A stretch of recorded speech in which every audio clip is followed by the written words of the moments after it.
हम लोग देश के लिए जान लुटाने तक की बातें करते हैं, लेकिन जब बात आती है देश या देश की सुरक्षा में लगे लोगों का सम्मान करने की, तो हम सब कुछ भूल जाते हैं। आज हम आपको एक ऐसी ही घटना के बारे में बताने जा रहे हैं जिसके बाद हम गहरी सोच में पड़ जाएंगे कि हम देश को आखिर क्या दे पाए हैं। ये घटना 2 दिन पहले 24 जून की है। वैसे तो ये दिन भी और दिनों की तरह ही था, लेकिन देश की सीमाओं पर काफी हलचल थी। इसलिए हुआ यूं कि जवानों की छुट्टियां रद्द कर दी गई और उन्हें तत्काल सीमाओं की सुरक्षा के लिए वापस बुला लिया गया। जवान स्वयं के व्यय पर इस परिस्थिति का सामना करने के लिए खुशी खुशी चल पड़े। क्योंकि ये वक्त कोरोना की महामारी का है, तो रेलवे स्टेशन और एयरपोर्ट पर सामान्य से कम ही भीड़ थी। वर्तमान परिस्थितियों के कारण आम जनता जो सैर सपाटे के लिए अक्सर लद्दाख घूमने जाती थी, अब घरों में आराम फरमा रही थी। और लद्दाख अब कोई जाए भी क्यों, अगर कोई जाएगा तो वो है सैनिक। वो भी ऐसे ही चल पड़ा, आनंद फानन में जो साथ रख सकता था रखा। इस जल्दबाजी में वो भूल गया कि कितना सामान वो रख सकता है और कितना नहीं। साथ में 2 बड़े बैग, जिसमें एक का वजन 18 किलो, दूसरे का 7 किलो। एक छोटा बैग जो कि पहले से पूर्ण रूप से भरा हुआ था, जिसका वजन करीब 5 किलो के कुछ आसपास था। इस तरह सैनिक के पास कुल 3 बैग थे जिनका कुल वजन 30 किलो था। इस तरह सैनिक के पास कुल 3 बैग थे जिनका वजन लगभग 30 किलो था। बैग में उपलब्ध सामान में से 85% वो सामान था जो उसकी ड्यूटी के लिए जरूरी था। लद्दाख जैसी विषम परिस्थितियों में काम आने वाले विभिन्न प्रकार के जूते और कई प्रकार की वर्दियां उसके सामान को भारी बना रही थी। यदि वो आम नागरिक होता तो उसका बैग 85% तक हल्का हो सकता था। बोर्डिंग पास की लाइन में इंतजार करते हुए आखिरकार उसका नंबर आ ही गया। मन में शंका लिए वो आगे बढ़ा और टिकट की कॉपी दिखाते हुए बोर्डिंग पास जारी किए जाने का इंतजार करने लगा। उसका पहला बैग सफलतापूर्वक बेल्ट पर आगे बढ़ गया। जैसे ही उसने दूसरा बैग वजन के लिए रखा, उसे तुरंत रोक दिया गया। सैनिक समझ नहीं पाया कि आखिर क्या हुआ। तभी एक आवाज आई, सर ये नहीं जा सकता, आप एक बैग ही ले जा सकते हैं, इसके लिए एक्स्ट्रा चार्ज लगेगा। 400 रुपए किलो, काउंटर पर बैठे एक व्यक्ति ने कहा।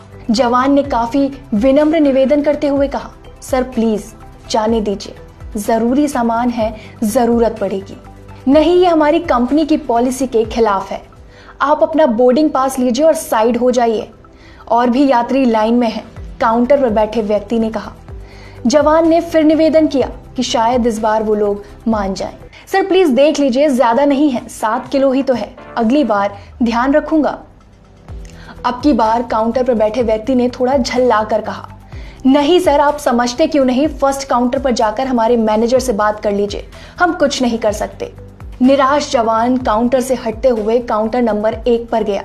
वहां भी यही जवाब मिला। हताश होकर पंक्ति में लगे अन्य लोगों से पूछने लगा कि क्या आप में से कोई लद्दाख जा रहा है, पर सबने मना कर दिया, क्योंकि वो सैनिक चाहता था कि अगर कोई लद्दाख जा रहा हो तो अपना एक्स्ट्रा सामान किसी और के बैग में रख देगा, जिससे वो अधिक भुगतान से बच जाएगा। आखिर में थक हार कर सैनिक दोबारा उसी काउंटर पर गया और निवेदन करने लगा। उसने बताया कि वो एक फौजी है और सरकारी आदेश के तहत अपनी ड्यूटी का निर्वहन करने जा रहा है। उसका वहां पहुंचना बेहद जरूरी है। जवान ने रुआंसा होकर कहा, सर सीमाओं पर हालात सामान्य नहीं है, कृपया इतनी मदद तो आप कर ही सकते हैं। स्पाइस जेट के कर्मचारी ने गुस्से भरे लहजे में कहा, आप पहले लाइन में लगे और फिर बारी आने का इंतजार करें। आप अपनी ड्यूटी कर रहे हैं तो आपको ये दिखाई नहीं देता, हम कोरोना में भी काम कर रहे हैं।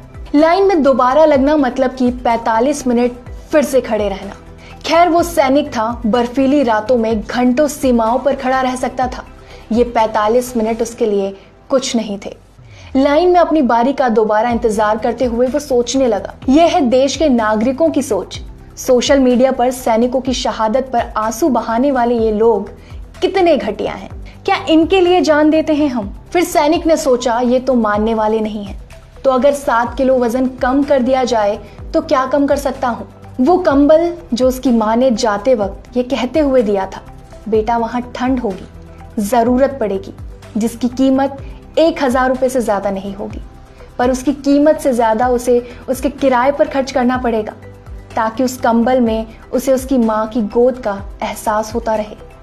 या फिर वो टिफिन जिसमें उसकी पत्नी ने सफर के लिए कुछ रोटियां और घर की बनी मिठाइयां रखी थी, ताकि रात भर के ट्रेन से एयरपोर्ट तक के सफर में वो खा सके। क्या चुनना था, क्या नहीं, यही असमंजस में वो आगे की ओर बढ़ा।